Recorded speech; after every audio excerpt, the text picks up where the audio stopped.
La desistencia de la Iglesia en las relaciones con los estados.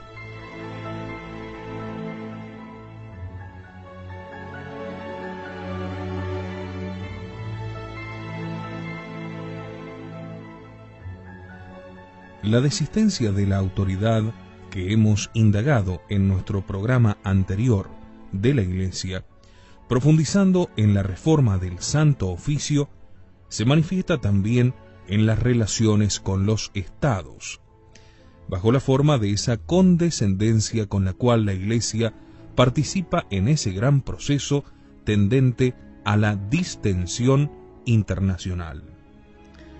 El hecho es manifiesto, pero no nos adentraremos en una materia que no corresponde directamente a este trabajo y que nos llevaría a sacar a la luz algún suceso famoso. Aludimos sobre todo a la remoción del cardenal József Mindszenty de la sede primada de Hungría o a la voluntaria humillación de la legación pontificia durante las celebraciones del año 71 para la toma de posesión del nuevo patriarca ortodoxo. El cardenal Willebrand y toda la delegación papal escucharon sin ningún movimiento o acto de protesta las acusaciones contra la Iglesia romana. Aludimos, en fin, a las demostraciones de simpatía del Papa Pablo VI hacia la Iglesia cismática de China, que fue condenada, sin embargo, por el Papa Pío XII en 2 cartas encíclicas de 1956. Nos extenderemos, sin embargo, un poco más sobre el sintomático de los actos que manifestaron la actitud de rendición de la Iglesia ante el Estado moderno. En las relaciones entre las dos potestades, la revisión del Concordato italiano de 1929 es el hecho más señaladamente significativo del cambio realizado por la Iglesia Católica en su filosofía y en su teología.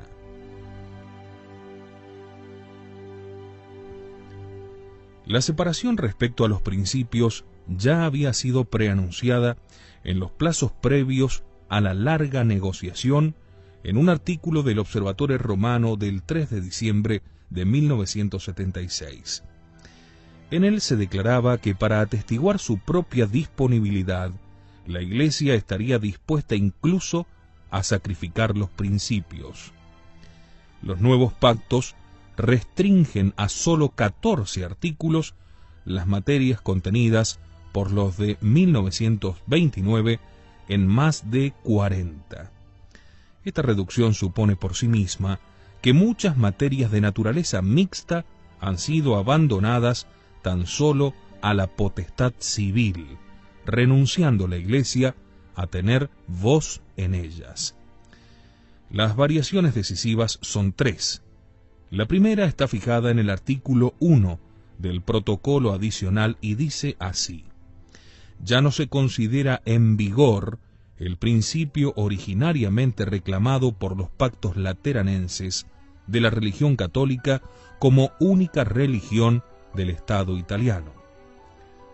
Esta disposición del nuevo pacto implica el abandono del principio católico según el cual la obligación religiosa del hombre va más allá del ámbito individual y afecta a la comunidad civil.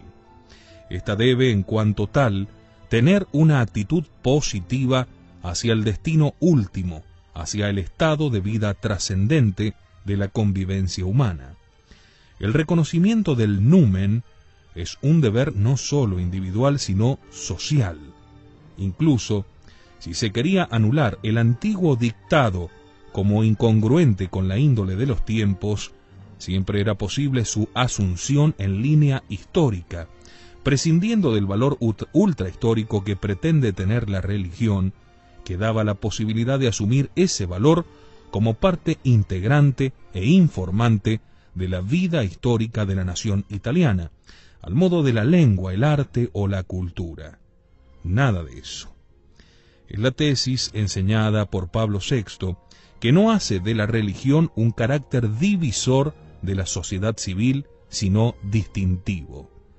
Conviene notar además cómo una mayor finura de la diplomacia vaticana podría haber encontrado un modo de dar una expresión menos abierta a una conformidad tan grande de la Iglesia con la emancipación de la axiología civil respecto a los principios religiosos. Se habría podido establecer, en vez de que ese principio ya no se considera en vigor, que la Santa Sede toma nota de que el Estado italiano ya no lo considera en vigor, por ejemplo. La variación de la sustancia es manifiesta. Hoy, la Iglesia llama laicidad a lo que ayer llamaba laicismo y lo condena como igualación ilegítima de conductas desiguales.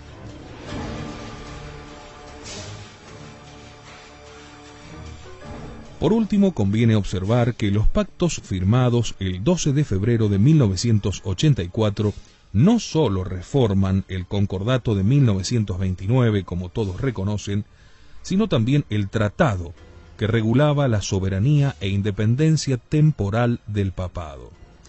La posibilidad de derogar el concordato dejando inmutable el tratado, sondeada por Mussolini en un discurso parlamentario, fue prontamente excluida por el Papa Pío XI. No sé cuál es la legitimidad de un procedimiento que abroga en un pacto la cláusula de otro pacto sin citarlo, pero el hecho, poco advertido en los discursos y en la prensa, es que el artículo primero del protocolo adicional, firmado el 18 de febrero del 84, abroga tácitamente los artículos 1 y 2 del Tratado de 1929, que establecen que Italia reconoce y afirma el principio por el cual la religión católica, apostólica y romana es la única religión del Estado. Como consecuencia, el artículo 13 del nuevo concordato, afirmando que las disposiciones precedentes constituyen modificaciones del concordato lateranense, es erróneo por reticencia. También constituyen una modificación del tratado. La segunda variación concierne al régimen matrimonial.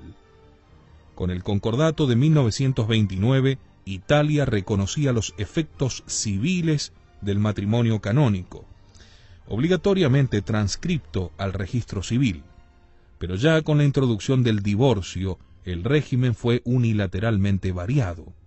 El cónyuge de una persona divorciada, el Estado le retira el estatus de cónyuge, que sin embargo la Iglesia le conserva a perpetuidad. Además, aunque el artículo 8 del Pacto de 1984 renueva el reconocimiento de los efectos civiles del matrimonio canónico, da al Estado la facultad de negarlo cuando las condiciones del derecho canónico no se correspondan in casu con las normas del derecho civil. La tercera variación se refiere al régimen escolar.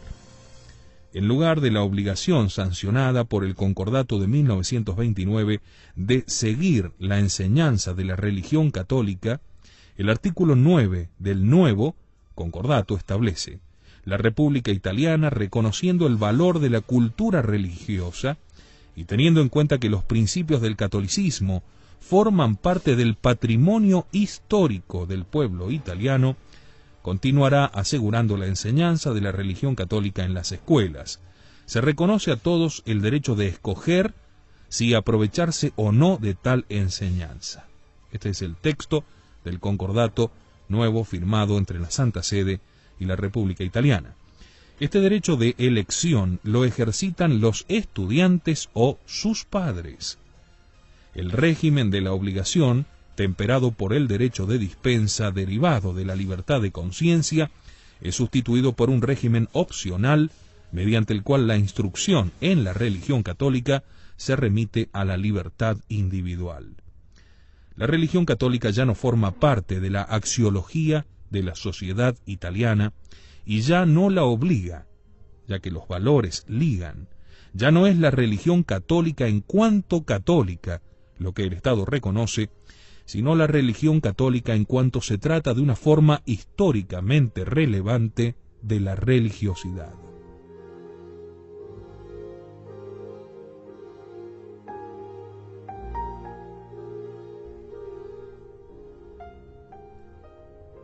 Es la tesis, en definitiva, de la religión natural como núcleo de todas las religiones, por la cual todas ellas tienen un valor. Es el fondo, como tantas veces hemos dicho, del espíritu del siglo presente. Lo mismo sucedió en todos los países del mundo, donde desde la Santa Sede se fueron rompiendo los concordatos, porque si se aceptaba como se aceptó, y ya lo veremos más adelante, la libertad religiosa contra todo lo que la Iglesia había dicho anteriormente al Concilio Vaticano II, entonces había que reformar estos concordatos firmados entre la Santa Sede y los países que se autoproclamaban católicos. Y fue la propia Santa Sede y sus negociadores quienes hicieron renunciar a los distintos países de esta obligación.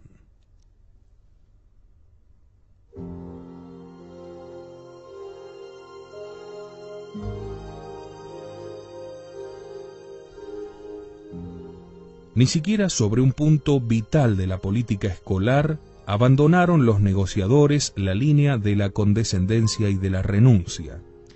La solicitud de que el Estado subvencionase a los colegios privados o a las familias que los utilizan no fue defendida, ni se convirtió en un punto cardinal de las negociaciones, pese a que los católicos italianos habían reivindicado tal derecho en numerosas manifestaciones como una consecuencia del pluralismo, y solicitado que el ordenamiento italiano se conformase al de muchas democracias en Europa y en el mundo. La revisión del concordato dio lugar a un amplio fenómeno de disimulación y de eufemismo, que enmascaraba la innovación introducida en la doctrina, cubriéndola con una ficticia continuidad histórica. Por el contrario, la innovación es reconocida por los observadores más desapasionados. En representación de todos ellos, citaré: el concordato es demasiado diferente del antiguo como para que se pueda poner en duda su novedad. Es un camino nuevo cuya evolución no es previsible.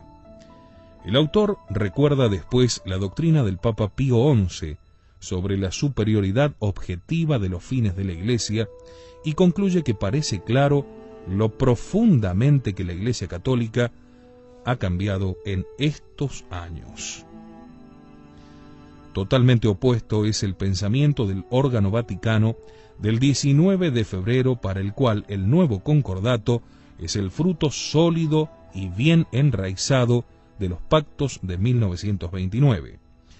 Esta declaración sería verdadera si se invirtiese el sentido de las palabras, y si cambiar los principios, como se confiesa haber hecho, equivaliese a desarrollarlos, hacerlos fructificar y mantener el concordato en su integridad.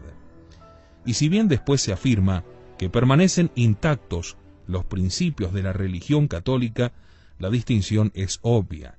Permanecen intactos en sí mismos y prescindiendo del concordato, como permanecen intactos ante el error y en la persecución, pero ciertamente no en las leyes, no en las costumbres y no en la vida social del Estado, que ahora profesa y practica lo contrario. El propio Papa no se abstuvo de esta tentación de cambiar las cosas, cambiando el sentido de las palabras, y de buscar en fórmulas verbales la satisfacción que la realidad no permite.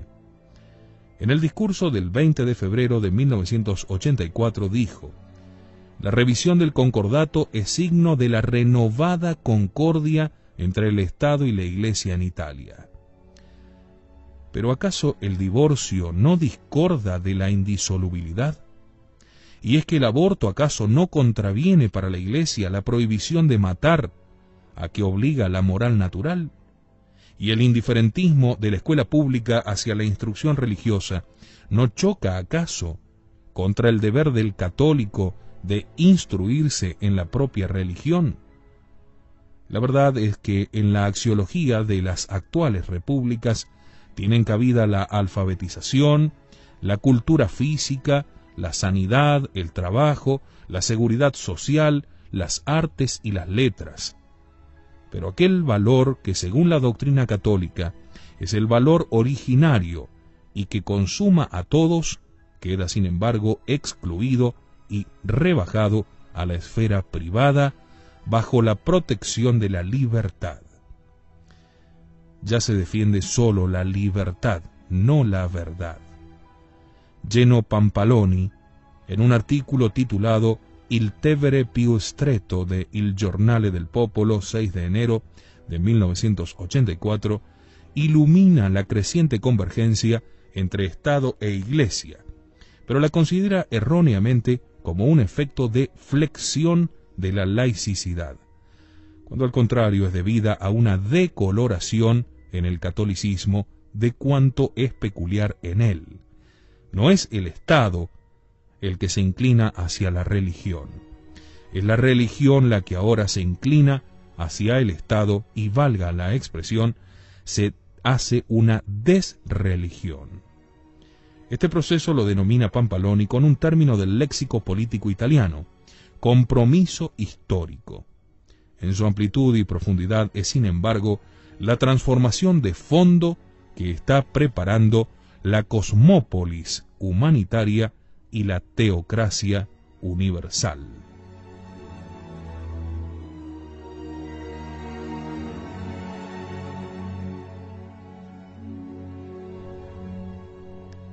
La disposición propia de Pablo VI a disimular las dificultades de la Iglesia no podía persistir en la mente del Papa, ya que tal disposición constituye en cierta manera un estado violento, y ya hemos visto en sus clarísimas denuncias de esas dificultades. Estas denuncias culminaron, por otra parte, en los dos discursos del 11 y 18 de septiembre de 1974, que dejaron atónita a la opinión mundial. Fueron acogidas en su texto integral por los mayores órganos de estudios históricos y políticos, y tuvieron un largo comentario en el Observatore Romano en la pluma de su director. El hecho proveniente tanto de Oriente como de Occidente es el firme avance de un secularismo descristianizante.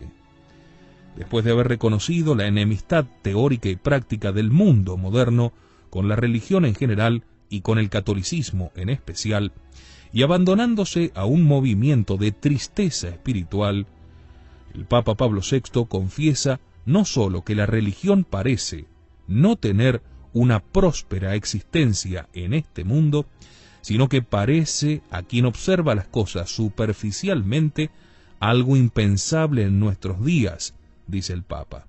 Parece una iglesia destinada a apagarse y a dejarse sustituir por una concepción científica y racional del mundo, más fácil y experimentable, sin dogmas, sin jerarquías, sin límites, al posible goce de la existencia sin cruz de Cristo.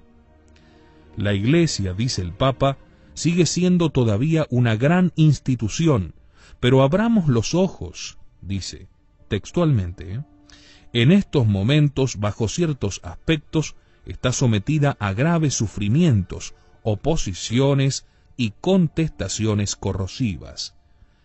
Y el Papa pone en duda que el mundo necesite todavía de la Iglesia para captar los valores de la caridad, del respeto de los derechos, de la solidaridad, dado que por el momento, dice ahora textualmente el Papa, todo esto lo hace ya el mundo profano por sí mismo, y aún parece que bastante mejor.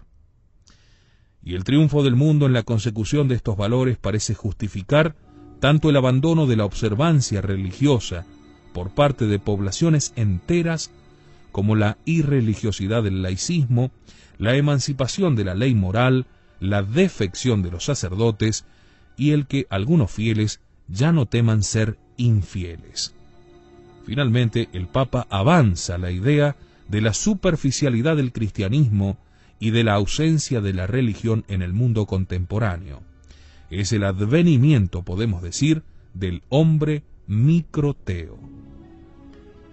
Una nota importante de la presente crisis la reconoce el Papa en el hecho de que las vacilaciones de la Iglesia no se deben al asalto de fuerzas externas, sino internas. Este es el criterio mismo establecido por nosotros para establecer en la historia de la Iglesia cuándo hay crisis y cuándo no la hay. Gran parte de los mismos males no asaltan a la Iglesia desde afuera, dice el Papa, sino que la afligen, la debilitan y la extenúan desde dentro. El corazón se llena de amargura. La novedad no consiste en la aparición de males provenientes del estamento clerical, pues siempre en el pasado los males tuvieron en él su origen. La novedad bien intuida por el Papa es aquella definida como autodemolición en el célebre discurso al seminario lombardo. La expresión es dogmáticamente insostenible. De hecho, no volvió a ser repetida ya nunca por el Papa, porque la Iglesia es esencialmente constructiva y no destructiva. Pero históricamente entendida, la expresión es exacta. Tratando del problema de la superación de la crisis, si el Papa se mantuviese en el campo de los hechos y de las conjeturas razonables que éstos admiten, se encontraría con las manos atadas. Por tanto, concluyendo, pasa del plano histórico en el cual la Iglesia resulta sufriente y declinante al plano de la fe, donde el ánimo del creyente se sostiene en la palabra divina, non prevalebunt, no prevalecerán. San Mateo 16:18. Este paso al discurso de fe es frecuente en la apologética postconciliar, pero es dudoso que sea realmente un cambio de plano. El diagnóstico que ha encontrado el mal radical del mundo en el alejamiento de Dios, en la desacralización y en una total desidia es ya un discurso de fe. Solamente la fe entiende como ruina lo que parece perfeccionamiento y progreso del género humano a quien carece de ella.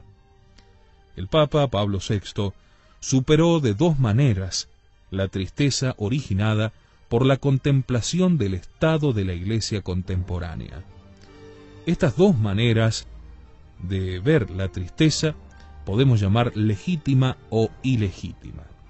La legítima, necesaria y tradicional, consiste en introducir la interpretación filosófica y teológica propia del catolicismo, y bajo esa luz contemplar unos hechos cuya naturaleza no es desconocida.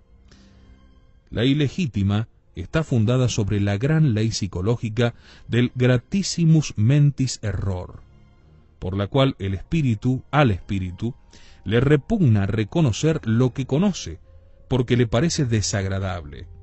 Se da cuenta de ello en el contacto con lo real, pero se lo oculta a sí mismo y tampoco lo comunica a los demás. Sobre este fenómeno hablan abundantemente los escritores morales y los profetas bíblicos, a quienes grita el pueblo loquimini nobis placencia, habladnos de cosas agradables, pero también lo percibe todo individuo en sí mismo. Este estado ilegítimo, esta fundación de la ley psicológica que le repugna reconocer lo que conoce, es lo que sucede también aquí con nosotros. Quizás las palabras de una carta juvenil del Papa Montini revelan los primitivos síntomas de esta prevalencia de la facultad ideativa sobre la percepción de lo concreto. Dice el Papa: estoy convencido de que un pensamiento mío, un pensamiento de mi alma, vale para mí más que cualquier otra cosa en el mundo.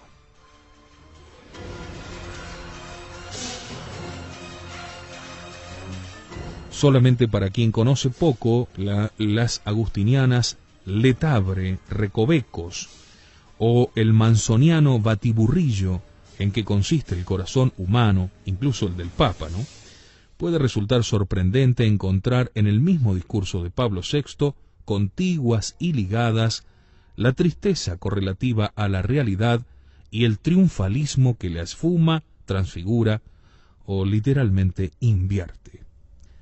Por ejemplo, en el discurso del 16 de noviembre de 1970, el Papa ha pintado vivamente el estado lamentable de la Iglesia posconciliar. Externamente es la legalidad opresora de tantos países la que encadena a la Iglesia.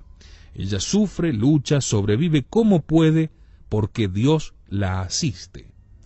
Pero además, internamente, es para todos motivos de estupor, de dolor y de escándalo ver que precisamente desde dentro de la Iglesia nacen inquietudes e infidelidades, y a menudo por parte de quienes deberían, por el compromiso adquirido y por el carisma recibido, ser más leales y más modélicos.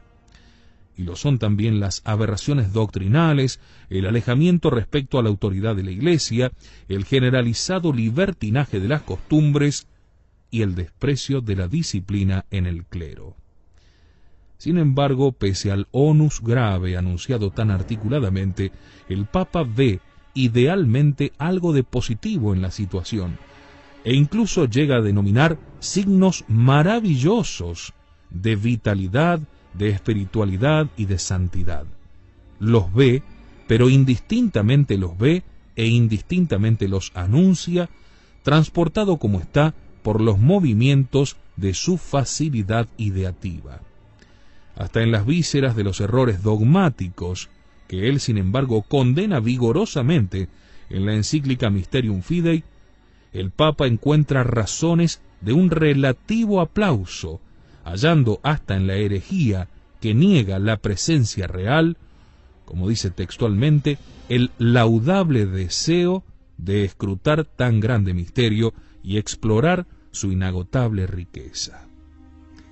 La propensión papal a no apagar esa lucecita humeante se excede aquí incluso hasta considerar loable la tentativa de quienes intentan restringir y disolver el misterio. Pero también, en otras alocuciones, la tendencia de Pablo VI al irrealismo le lleva a confundir las figuraciones de su pensamiento con la consistencia de los hechos. A causa de una especie de generalizada sinécdoque, cualquier parte, incluso diminuta e irrelevante, queda afectada por un valor exponencial ilusorio y se relaciona con una escala mayor para convertirla en indicio de hechos generales. En palabras de Arnovio, es como si se negase el carácter telúrico de la montaña porque se encuentra enterrada en ella una pepita de oro, o la enfermedad de un enfermo completamente magullado y dolorido porque tiene una uña sana, y entonces negamos que esté enfermo. El mayor testimonio del gratissimus error es quizás la alocución del día 23 de junio de 1975 con la ocasión del 12º aniversario de su coronación. Después de haber dicho el Papa Pablo VI que el Vaticano II ha iniciado realmente una nueva era en la vida de la Iglesia de nuestro tiempo, el Papa exalta la grandísima sintonía de toda la Iglesia con su supremo pastor y con los propios obispos. Justo cuando casi todos los episcopados del mundo juzgaban las encíclicas papales y fabricaban doctrinas particulares, y después de que en el Katholikentag de Essen habían tenido lugar los hechos que mencionábamos en nuestro último número, de directa oposición a las encíclicas del Papa. El Papa sucumbía 3 semanas después a un ictus de olvido de esta grandísima sintonía que mencionaba, al añadir, como ya vimos, basta con la disensión dentro de la Iglesia, basta con una disgregadora interpretación del pluralismo, basta con la lesión que los mismos católicos infligen a su indispensable cohesión. Es como que de algún modo, ante el gran público, ante la prensa internacional, quiere el Papa hacer ver que todo está bien, que todo es una maravillosa primavera de la Iglesia, cuando en el fondo se nota una tremenda pudrición y un invierno atroz, del que también da cuenta a veces cuando ya su estado anímico se encuentra en un estado de exaltación. Del mismo modo, decir que el Concilio ha hecho comprender, que el Concilio Vaticano II, ¿no?, ha hecho comprender a fondo la dimensión vertical de la vid, como dice el Papa, supone que la Iglesia preconciliar se había vuelto al mundo más que al vértice, y contradice el intento prepicuo y confesado del concilio desde su inicio, que fue precisamente corregir esa dirección del catolicismo y atemperarlo al horizonte de la historia. Todavía dice más el Papa Pablo VI. Dice que los frutos de la reforma litúrgica aparecen ahora en todo su esplendor. Pero pocas semanas antes, la catedral de Reims sufría tal profanación, con conocimiento del obispo, que se pidió su reconsagración, y mientras tanto en Francia se multiplicaban desmesuradamente las liturgias arbitrarias, pululaban a centenares, con desprecio de las normas romanas, los cánones ilegítimos, y la misa cum pueris excitaba las más vivas protestas del mundo católico. En fin, con una generalidad de pronunciamiento que apenas sería propia de siglos de verdadera unidad espiritual, el Papa declaraba que las enseñanzas del concilio han entrado en la vida diaria, se han convertido en sustancia que corrobora el pensamiento y la práctica cristiana. La afirmación es válida si el Papa entiende por vida cristiana esos pequeños círculos a los que ha quedado reducida al retirarse del gran cuerpo social, según su antiguo vaticinio, y así debe ser. No es válida, sin embargo, para la ciudad de Roma, sede de San Pedro, donde según las estadísticas del Observatorio Romano, el 80% se declara católico, pero el 50% de este 80% no cree en el paraíso ni en el infierno. Tampoco es válido a la luz de los hechos posteriores, ya que en mayo del 81, solo el 22% de los romanos se pronunciaba contra el aborto, demostrando así que el diagnóstico era totalmente exagerado y alejado de la realidad.